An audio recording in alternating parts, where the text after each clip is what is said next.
نعبد و ایاک نستعین۔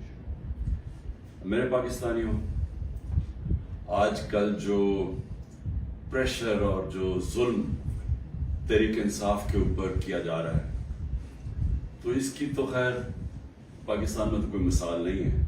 تھوڑے سے لوگوں کے اوپر ماضی میں ضرور ہوا، لیکن اتنے زیادہ لوگوں سے، یعنی 10,000 لوگ جیل میں ڈال دیے ہمارے جو بھی سپورٹر ورکر، جس کا پتہ چلتا ہے تحریک انصاف سے کچھ، اس کو جیل میں ڈال دیتے ہیں۔ لیکن صرف یہی نہیں کیا، ان میں سے کئیوں پہ تشدد کیا، اور تشدد ان لوگوں پہ کیا جتنے وہ تحریک انصاف کے ساتھ کھڑے ہیں اور وہ کہتے ہیں کہ ہم اس کو نہیں چھوڑیں گے، ان کے اوپر اور زیادہ ہر قسم کا ظلم بھی کیا جاتا ہے، تشدد بھی کیا جاتا ہے۔ میں نے ویڈیوز دیکھی ہیں اعجاز چودھری کی، ڈاکٹر یاسمین راشد، شہریار افریدی، عمر چیمہ، میاں محمود رشید، یہ جب نکلتے ہیں عدالت کے لیے، جب ان کو لے کے جاتے ہیں، تو کیونکہ وہ سٹیٹمنٹ دیتے ہیں کہ ہم کھڑے ہیں پارٹی کے ساتھ، ان کے اوپر کئیوں پہ تشدد کیا گیا، اعجاز چودھری پہ کیا گیا، میاں محمود رشید پہ کیا گیا، اور پھر ہمارے سارے یا لیڈرشپ جیل میں ہیں اور یا لوگ چھپے ہوئے ہیں، اور خاص طور پہ جو کہ ٹکٹ ہولڈرز ہیں۔ اب یہ ٹکٹ ہولڈرز کے پیچھے پڑے ہوئے ہیں کہ کسی طرح ان کو پی ٹی آئی سے دور کریں، اور کئی کر چکے ہیں۔ کئیوں نے کہا جی وہی جو ہاتھ کھڑا کر کے، جی ہم تو پاکستانی فوج کے ساتھ ہیں، ہم تو 8-9 مئی کو بڑی اس کی مذمت کرتے ہیں، اور ہم پارٹی چھوڑ رہے ہیں، سب کچھ معاف ہو جاتا ہے ان کا۔ ان میں سے ایسے بھی ہیں جو کہ اب لابی کر رہے ہیں کہ لوگوں کو کسی طرح پی ٹی آئی کے ٹکٹ ہولڈرز کو توڑ کے تو کوئی ایک نیا ڈرامہ بن رہا ہے کنگز پارٹی کا، تو اس طرف لے کے جائیں، تو وہ بھی چل رہی ہے گیم۔ لیکن جو لوگ چھپے ہوئے ہیں، جن کو پھر ان کے گھروں پہ اٹیک ہوتا ہے اور گھر توڑے جاتے ہیں، دریشکس پوری فیملی ہے پولیٹیکل، انہوں نے جو ان کا فارم ہاؤس ہے وہ توڑ دیا، اور ہمارے عمر ایوب کے گھر میں گھس گئے، وہ ابھی عاطف خان ہمارے اس کا اسلام آباد میں گھر ہے، وہاں گھس گئے، ادھر ڈھونڈ رہے ہیں، وہ سارے جو چھپے ہوئے ہیں، نوکروں کو لے جاتے ہیں اٹھا کے، اور پھر رشتہ داروں کے پاس پہنچ جاتے ہیں، خواتین کا دھمکی دیتے ہیں کہ ہم آپ کی عورتوں کو اٹھا لیں گے۔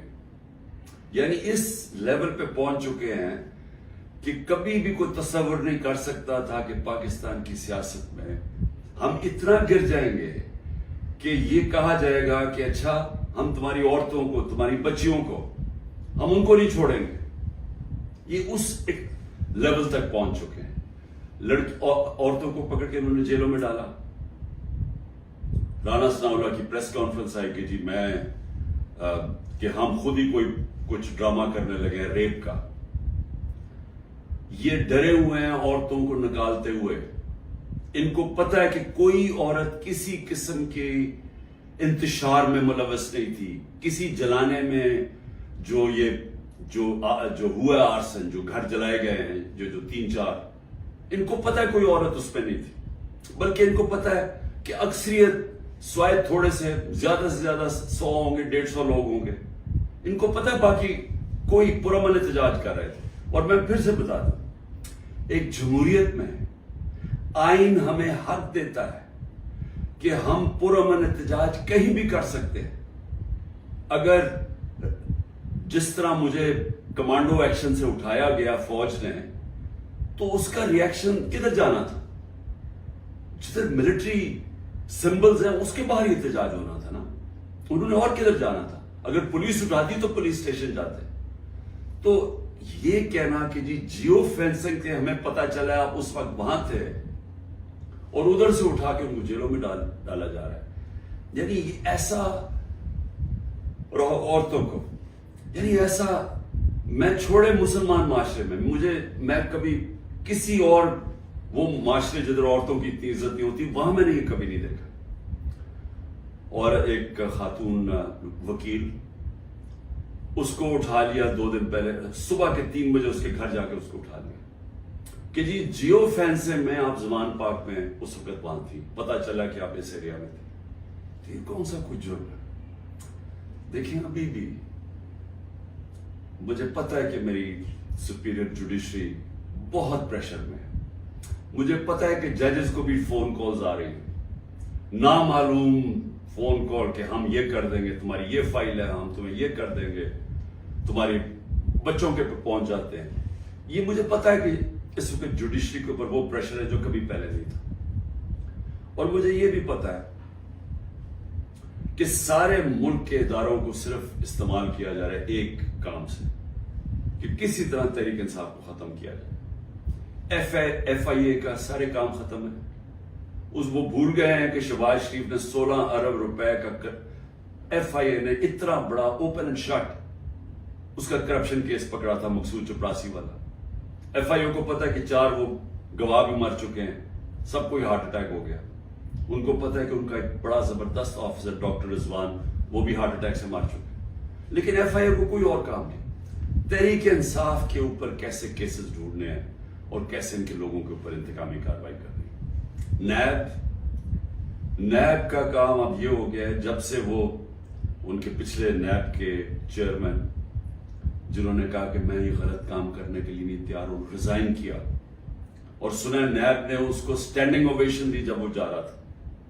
اس کی جگہ جس آدمی کو لے کے آئے ہیں, اس کا بھی کام ہے کہ نیب کو استعمال کرو, کسی طرح تحریک انصاف کو ختم کرو, ان کے اوپر کیسز کرو.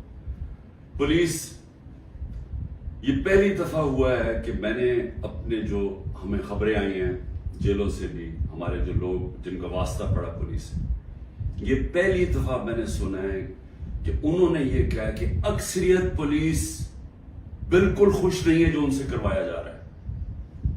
اکثریت, جو پولیس کی اکثریت ہے, وہ سمجھتے ہیں کہ بہت بڑا یہ ظلم کیا جا رہا ہے, اندر گلو بٹ انہوں نے گھسائے ہوئے ہیں, اور پیچھے سے نامعلوم افراد کا پریشر آتا ہے, ان کی وجہ سے یہ کام کر رہے ہیں.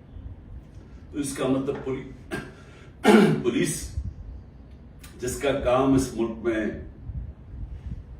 مجرموں کے پیچھے جانا, وہ سب کچھ بھول چکے ہیں. ان کا صرف 1 پوائنٹ ایجنڈا ہے, نیچے تھانے لیول کے اوپر کوئی تحریک انصاف کا ملے, نچلے لیول پہ آپ اگر وہ کوئی کسی کی سمپتھی بھی ہے تحریک انصاف سے, ان کو کسی طرح ہٹایا جائے, اس لیول پہ پہنچے ہوئے.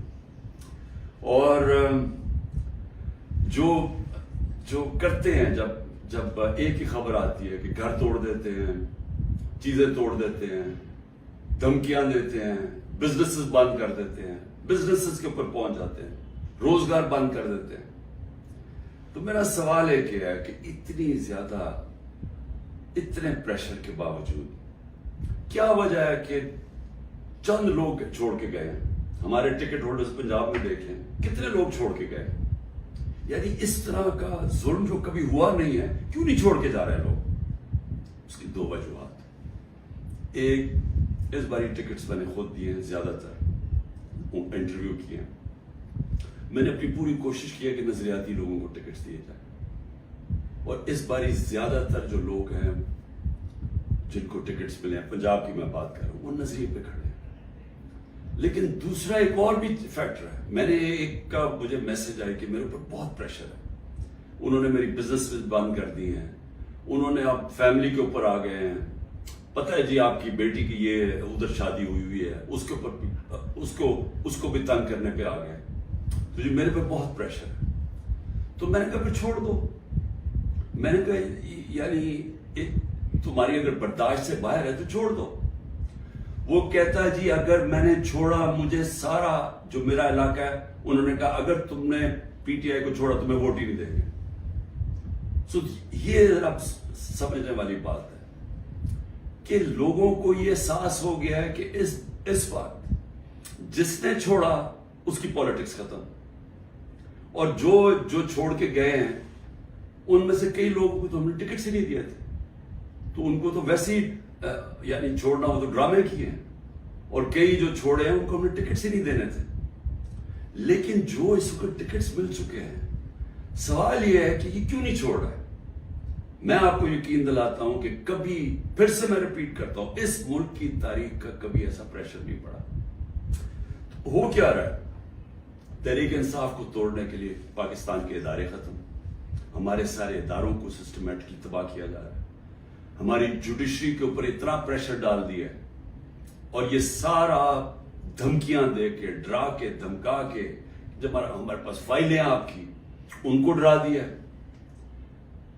ادارے جس کا میں نے کہا پولیس, وہ ویسے اس کا ون پوائنٹ ایجنڈا پکڑ کے تحریک انصاف کے لوگوں کو جو بھی ہو جدھر بھی ملے پکڑ کے اندر ڈال دو. اور اس کے علاوہ جو جن اداروں نے اس ملک میں کرائم روکنی ہے ان کا کام لگا دیا, جس طرح ایف آئی اے, نیب ہے, ان کا کام لگا دیا کہ صرف پارٹی کو ختم کرو.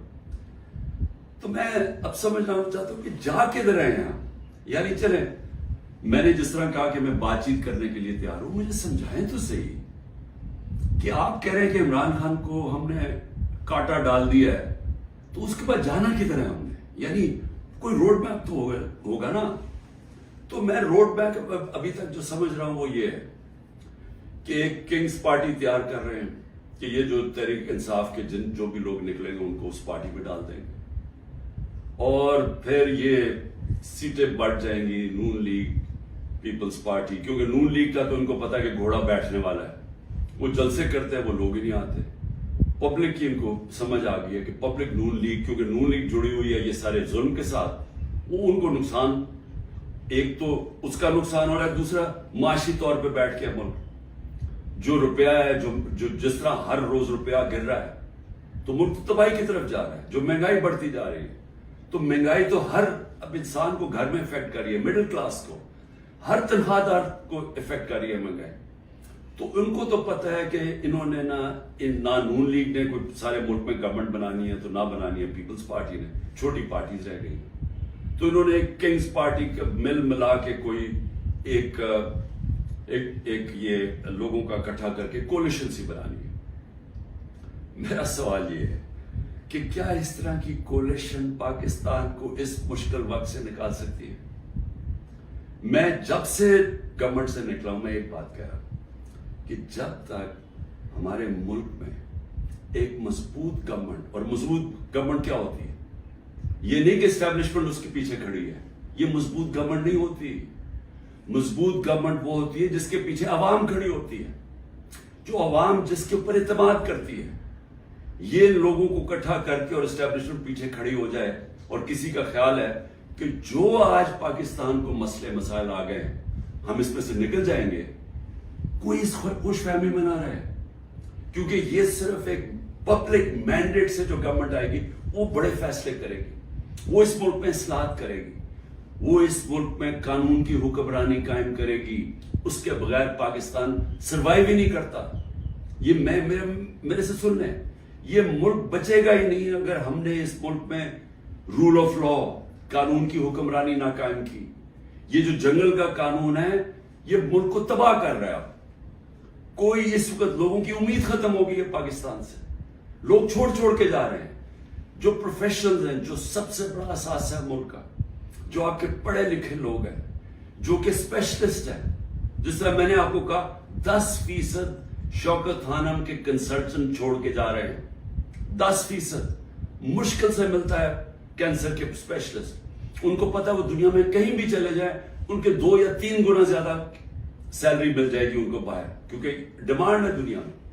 تو اس طرح ہر پروفیشنل جس کی دنیا میں ڈیمانڈ ہے وہ سوچ رہا ہے چھوڑ کے جانے کا, کیونکہ اس کو امید ہی نہیں نظر آ رہی. لوگ مشکل وقت برداشت کر لیتے ہیں اگر آگے ان کو امید ہو. لوگ مشکل وقت برداشت کر رہے تھے, کرونا کے بعد ایک مشکل وقت آیا ہوا تھا, لیکن لوگوں کو نظر آ رہا تھا کہ ٹھیک ہے حالات بہتر ہو رہے ہیں, معیشت اوپر جا رہی ہے, ادارے فنکشن کرنے شروع کر دیے ہیں, کوئی انٹرفیئرنس نہیں ہے. عمران خان نے کبھی کسی جوڈیشری کے اندر انٹرفیئر نہیں کیا, نیب کو اس نے نہیں کہا کہ فلانے آدمی کے اوپر کاروائی کرو, کسی ایف آئی اے کو. میرا جو میں نے ثناء اللہ ہے وہ آئی جی, میرے خیال میں ابھی پتہ نہیں کدھر پوسٹڈ ہیں, آئی جی تھے. ایک دفعہ کہو کہ میں نے کبھی کسی کے خلاف انتقامی کاروائی کا کہا ہے. ہمارے سارے 95% کیسز پرانے تھے. یہ بولتے ہیں نون لیگ والے کہ جی اب ہم نے بھی بڑا سفر کیا, اب آپ کریں. آپ کے 95% آپ کے اپنے دور میں بنائے گئے تھے کیسز. اسحاق ڈار آپ کے دور میں بھاگا تھا, نواز شریف کے بیٹے آپ کے دور میں بھاگے تھے, نواز شریف کی کنوکشن پیناما میں آپ کے دور میں ہوئی تھی، مریم کی اور نواز شریف کی. تو یہ ہمیں نہ کہیں، یہ سارے کیسز پرانے آ رہے تھے. آپ میرے سے NRO مانگ رہے تھے، آپ میرے سے یہ کہہ رہے تھے کہ ہم نے چوری کیا، ہم کوئی خاص مخلوق کے الگ، ہمیں معاف کر دیں. ہم نے صرف ہمارے دور میں شہباز شریف کے کیس بنا تھا، مقصود چپڑاسی والا 16 ارب اور 8 ارب جو اس نے منی لانڈرنگ کی تھی کہ باہر سے پاپڑ والا اور ان کے نام پہ اور چینی والا کے نام پہ انہوں نے فراڈنٹ پیسے بلوائے تھے. اس کے علاوہ ہمارے کوئی کیس نہیں تھے، ہم آن گوئنگ کیسز تھے. اور ہم نے کبھی کسی سے ظلم نہیں کیا، ہم نے کبھی عورتوں کو نہیں اٹھایا، ہم نے کبھی گھروں کے اندر نہیں گھس کے دروازے توڑ کے اور ساری گھر تباہ کیا. ہم نے کبھی لوگوں کو، کارکنوں کو اس طرح کے جیلوں میں نہیں ڈالا، کسی پر تشدد نہیں کیا. پوچھیں کسی سے، ایک آدمی بتایا کہ ہم نے تشدد کیا. مریم نے جا کے اٹیک کر دیا نیب آفس کو، پتھر مارے انہوں نے. بتائیں کتنے لوگوں کو اپنے اینٹی ٹیررزم کورٹ پہ پکڑا. یہ کیا مریم کے اوپر کوئی کیس ہوئے؟ تو یہ ہمیں نہ کہو کہ جناب آپ کے اوپر یہ گزری. یہ کبھی کسی پارٹی کی تاریخ میں پاکستان میں نہیں گزری. یہ پارٹی کو کبھی ختم کرنے کی کوشش ہے، جو پوری طرح سارے اسٹیٹ کے ادارے لگے ہوئے ہیں اس پارٹی کو ختم کرنے کے لیے. لیکن پارٹی ایسے ختم نہیں ہوتی، کیونکہ پارٹی لوگوں کے دلوں میں چلی جاتی ہے، اس کا آپ کچھ کر ہی نہیں سکتے. جو مرضی آپ کریں گے، لوگوں کے جب فیصلہ کر لیتی ہے عوام. تو یہ جو ٹکٹ ہولڈرز ہیں ہمارے سارے، ان سے پوچھیں، جب ان سے انٹرویو کریں، جب آپ ان کو تنگ کر رہے ہیں تو پوچھیں تو صحیح کہ اتنا آپ کے اوپر پریشر ہے، کیوں نہیں چھوڑ رہے. ان میں سے کہیں گے کہ ہم نظریاتی طور پہ اس کے ساتھ ہیں، ہم کسی اور پارٹی پہ نہیں جائیں گے. ساتھ یہ بھی آپ کو کہیں گے کہ ہمیں کوئی ہمارے حلقے میں ووٹ نہیں ڈالے گا، ہماری سیاست ختم ہو جائے گی. ابھی جو پہلے ہوا تھا 16 جولائی کو جو بائی الیکشنز ہوئے تھے، وہ لوٹے سب اڑ گئے تھے، لوگوں نے ان کے خلاف ووٹ دی تھی. اور اب اس سے بھی زیادہ برے حالات ہیں، کیونکہ لوگوں کو غصہ ہے جو ہو رہا ہے. اس وقت عوام غصے میں ہے، لیکن گھبرائی ہوئی ہے، کیونکہ کبھی اس طرح کا کریک ڈاؤن دیکھا ہی نہیں ہے. تو میرا آخر میں اپنی عوام کو پیغام ہے، کیونکہ مجھے پتا ہے بڑا مشکل ہے اور آپ گھبرائے ہوئے ہیں، آپ میں خوف پیدا کیا گیا. یہ جو باہر نکل کے کوئی تحریک انصاف کا نام سنتا اس کو جیل میں ڈال دیتے. لیکن بھئی آپ اپنی قوم سے یہ کہتے ہیں کہ میں آپ کے سامنے بیٹھا ہوں، اگر کسی کو سب سے زیادہ خطرہ ہے وہ مجھے خطرہ ہے، جان کو تو میری خطرہ ہے. انہوں نے یہ کیا، دو میرے اوپر اٹیک، قتل کرنے کے واردات ہو چکی ہیں. مجھے پوری طرح پتا ہے کہ ایک دفعہ یہ اور کریں گے، کیونکہ ان کو ڈر یہ ہے کہ جیل میں بھی عمران خان بڑا مشکل رہے گا ان کے لیے. تو ایک اور حملہ ہوگا، میں تیار ہوں. انہوں نے میری جو کرنل عاصم میری سیکیورٹی کے ہیڈ تھے اس کو اغوا کر لیا، وہ غائب ہو گئے. جس نے میری سیکیورٹی کا دھیان رکھ رہے تھے وہ 3-4 دن سے وہ غائب ہے، اس کو بھی اٹھا لیا. جو گاڑیاں تھی میری سیکیورٹی کی، وہ گاڑیوں کو انہوں نے اندر امپاؤنڈ کر دیا اور ان سے پوچھے عدالت تو کہتی جو ہمیں پتہ ہی نہیں کدھر گئی. تو سب سے زیادہ تو خطرہ مجھے ہے. کیا آپ کو لگ رہا ہے کہ میں پیچھے ہٹوں گا؟ میں کیوں نہیں پیچھے ہٹوں گا؟ کیونکہ میرے سامنے 2 راستے ہیں. ایک ہے یہ خوف کی فضا بنا کے ہمیں غلام بنا رہے ہیں، صرف مقصد یہ ہے کہ ہم بھیڑ بکریوں کی طرح یہ طاقت کی حکمرانی مان لیں. یہ سب نے کیا ہے، یہ فرعون یہ کرتا تھا، خوف اتنا پھیلا کے لوگوں کو غلام بنایا ہوا تھا. یہ یزید نے کیا تھا، کوفہ کے لوگوں کے اوپر اتنا اس کا خوف تھا اس کے ظلم کا کہ انہوں نے حضرت امام حسین کی مدد نہیں کی. اسلام کا سب سے بڑا جو تکلیف تھے ہر مسلمان کے لیے وہ واقعہ ثانیہ ہونے دیا. ہر دنیا کی تاریخ کا یزید یا ڈکٹیٹر وہ ہمیشہ خوف کے ذریعے لوگوں کو کنٹرول کرتا ہے، انسانوں کو کنٹرول کرتا ہے. اور دوسرا راستہ، ایک تو یہ راستہ ہے کہ میں بھی خوف زدہ ہو جاؤں اور میں ان کے ساتھ میں مان جاؤں، جی ٹھیک ہے سر، یہ جو آپ چاہتے ہیں، ہم آپ کے غلام ہیں. میں نے تو کبھی کسی کی غلامی کی نہیں ہے. میں تو لا الہ الا اللہ میں ماننے والا آدمی ہوں جس نے مجھے آزاد کیا ہوا ہے. میں تو ایک آزاد انسان ہوں. میرے لیے تو غلامی سے بہتر موت ہے. میں آج اپنی قوم کو یہ کہنا چاہتا ہوں کہ دیکھیں اللہ نے جب آپ ہیں محمد مصطفیٰ محمد صلی اللہ علیہ وسلم کے امتی، جب انہوں نے آپ کو لا الہ الا اللہ کا کلمہ پڑھایا تھا تو انہوں نے آپ کو آزاد کیا تھا. کس چیز سے آزاد کیا تھا؟ سب سے بڑی آزادی ہوتی ہے انسان کی غلامی سے. یہ جو فرعون کی غلامی تھی، یہ ساری جو قرآن کے اندر نمرود، فرعون، ان کا کیا بتایا ہوا ہے؟ انسانوں کو غلام بنانے تھے. نبی صلی اللہ علیہ وسلم نے مدینہ میں انسانوں کو آزاد کیا تھا. اور ایک کہ سوائے اللہ کے کوئی خدا نہیں، آپ کو کسی کے سامنے نہیں جھکنا. دوسرا، جو 3 سب سے بڑے خوف ہیں انسان میں، ان سے آزاد کیا تھا. اس سے اللہ نے آپ کو آزاد کیا ہوا ہے. موت، اللہ نے کہا یہ میرے ہاتھ میں. میں یہ جو 2 دفعہ بچا ہوں، یہ مجھے اللہ نے بچایا ہے، نہیں تو انہوں نے تو پوری تیاری کی ہوئی تھی مارنے کی. یہ میں آپ کے سامنے ہوں، اور میں جب گھر سے نکلتا ہوں مجھے نہیں پتا کہ اللہ نے کیا فیصلہ کیا ہوا کہ ان کے ہاتھ میں اس نے میری جان لینی ہے نہیں، لیکن میں تیار ہوں اس کے لیے، کیونکہ اس کا وعدہ ہے قرآن میں کہ جب اس نے فیصلہ کر لیا، وہ پھر چاہے آپ بھاگ نہیں سکتے موت سے. تو انسان آزاد ہو جاتا ہے اس خوف سے. میں آزاد ہوں. دوسرا، ذلت. یہ جو عورتوں کے اوپر کر رہے ہیں، گھروں کے اندر عورتوں کو چادر 4 دیواری کا نہ سوچنا، اور جو عورتوں کو جیلوں میں ڈالا ہوا ہے اور ڈرے ہوئے ہیں کہ وہ جب نکلیں گی تو وہ کس طرح کی باتیں بتائیں گی، اس لیے ان کو اندر رکھا ہوا ہے. اور 2 بیچاری عورتوں کو لے کے شاپر ان کے سر پر ڈالے ہوئے. یعنی ایسی توہین میں نے کبھی نہیں سوچا تھا کہ اس معاشرے میں ہوگی. لیکن یہ کیوں کر رہے ہیں؟ عورتوں کو ڈرا رہے ہیں کہ آپ پولیٹکس میں نہ آئیں. عورتوں جو 50% آبادی ہے، اس کو جان کے اتنا خوف زدہ کر رہے ہیں ان کے آدمیوں کو کہ ان کو بس گھر میں بٹھا دیں. آپ بس بھیڑ بکریوں کی طرح بیٹھ جائیں، جو مرضی ظلم و ملک میں ہم نے چپ کر کے بیٹھے رہے. ذلت اور عزت اللہ نے اپنے ہاتھ میں اس لیے لی ہے. مجھے جتنا ذلیل کیا، میری بھی ایک ٹرسٹی، آج تک کوئی سوچ سکتے ہیں جس کو ایک آنا بھی نہ ملے ٹرسٹی بننے کا، اس کے اوپر نیب کا کیس اور وارنٹ نکال دیا اس کے، مجھے ذلیل کرنے کے لیے. لیکن کیا یہ ذلیل کر سکے؟ ہر روز وہ جی عمران خان غدار ہے، وہ کھڑے ہو کر لوگ کہتے ہیں، کیا میں ذلیل ہو جاؤں گا؟ لوگ 50 سال سے مجھے جانتے ہیں، کیا وہ مانیں گے کہ عمران خان غدار ہے؟ کیونکہ ذلت اللہ نے انسان کے ہاتھ میں نہیں رکھی. آپ سب کو اس پہ اعتماد ہونا چاہیے. اپنے اعمال سے انسان اپنے آپ کو ذلیل کرتا ہے. اللہ کبھی اس آدمی کو ذلیل نہیں ہونے دیتا جس کو دوسرا آدمی بدنیتی سے دوسرے انسان ذلیل کرے. یہ دنیا کی تاریخ ہے. نہیں تو ہر طاقتور آدمی عزت دار ہوتا اور ہر بیچارہ کمزور ذلیل ہوتا. اور تیسری چیز، رزق. مجھے یہ اعتماد ہے کہ میرا جو بھی ہے وہ اللہ نے دینا. محنت میں کروں، ہاں محنت میں پوری کرتا ہوں، لیکن رزق اللہ دیتا ہے.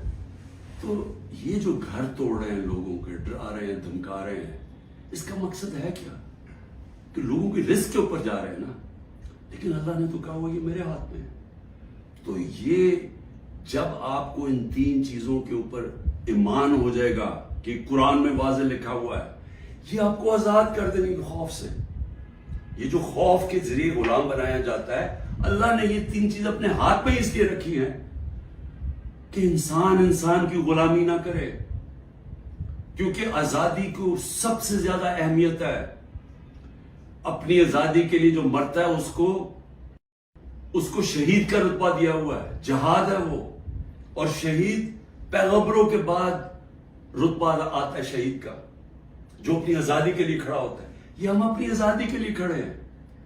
یہ ہے ایک طرف ہے ان کی انسانوں کی غلامی، یہ جو ظلم کے ذریعے کر رہے ہیں، اور دوسری طرف ہے انسانوں کی آزادی اور ایک عروج اور پرواز اوپر. اور وہ پاکستان جو بننا چاہیے تھا، جو چھوٹے سے قبضہ گروپ نے ہمارا ملک نہیں بننے دیا. اس لیے میں آپ سب کو کہنا چاہتا ہوں، مشکل وقت ہے، آزادی کے لیے قربانیاں دینی پڑتی ہیں. ہم سب، میں تیار ہوں قربانی کے لیے. میں اپنی سب سے بڑی تو جان کی قربانی ہے نا، میں اس کے لیے تیار ہوں. لیکن میں کبھی کسی صورت ان کی غلامی قبول نہیں کروں گا. اور میں چاہتا ہوں میری قوم آپ بھی تیار ہو جائے. 20-15 ہزار لوگوں کو جیل میں ڈالا ہے نا. ہم 23 کروڑ لوگ ہیں. کیا 15,000 کو سامنے رکھتے ہوئے 23 کروڑ لوگوں کو غلام بنا دینا انہوں نے؟ تو آپ نے کسی صورت یاد رکھیں یہ اب 2 رائے ہیں. ہم نے اگر اپنے اس وقت اس خوف کے سامنے جھک گئے جو یہ کوشش کر رہے ہیں, یاد رکھیں آپ کی آنے والی نسلیں آپ کو معاف نہیں کریں گی, کیونکہ اس ملک کا پھر کوئی مستقبل نہیں ہوگا. جس طرح آج لوگ چھوڑ کے جا رہے ہیں ملک, نا امید ہو کے پروفیشنل جا رہے ہیں, اس طرح جو یہاں رہ جائیں گے وہ ہمیشہ یاد رکھیں کہ ہمارے جو بڑے تھے, اور میرے بھی, ہم جب بڑے ہو رہے تھے وہ بھی کبھی کھڑے نہیں ہوئے اس غلامی کے خلاف, کیونکہ وہ انگریز کی غلامی کے عادی ہوئے تھے. تو انگریز آزادی تو ملی نہیں صحیح طور پہ, ہر وقت طاقت کی غلامی کی ہے یہاں اس ملک میں. یہ ہے وہ وقت ہم اپنی حقیقی آزادی کے لیے جدوجہد کریں. کبھی آپ نے اس سے پیچھے نہیں ہٹنا.